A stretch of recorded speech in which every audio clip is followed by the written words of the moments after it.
後來鄉親也講，這個8月風颱小可有減弱，強度大約維持喺個中度風颱的上限。講上主要是8月咧進行着眼球轉換的過程無順利，所以結果無像進前遐爾完整。雖然是安尼，伊的寬流也是真寬闊，威脅也是真大，也是愛真注意。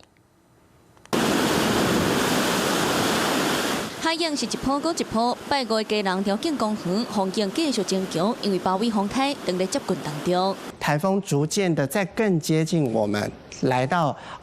台灣的東北方的近海的時候，北部的海面都有可能會出現10公尺以上的浪高。看溫度，8月寬流共寬較大，不過風颱目無進前較清楚，結果小可風破壞，仍無夠小對應。專家點出是風颱目要換失敗，也就是中正風颱中心無順利，環境的發展條件相對歹，才會減弱。有一些比較乾的空氣捲進來，在颱風的北側。另外呢，由於颱風本身啊，它在海上的時間，它的氣壓蠻低的，偏冷的海水溫帶上來，所以也有可能啊，沒有辦法支撐啊颱風維持它一定的強度啦。專家警示絕對袂當看輕，8月原來維持中颱上強的強度，再加上7級風暴的半徑真大，外圍環流大聲帶動風場改變。今日早起西邊的海面出現一條明顯的雲帶，夠引發強烈的對流發展。颱風跟地形還有環境的風場會容易造成我們在局部地區出現相對不穩定，海風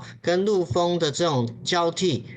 所造成的。專家提醒，這天氣的現象攏只是大風雨的開始。無論8月未來敢會閣增強，風颱已經來到門卡口，呼籲民眾就要隨時提高警覺。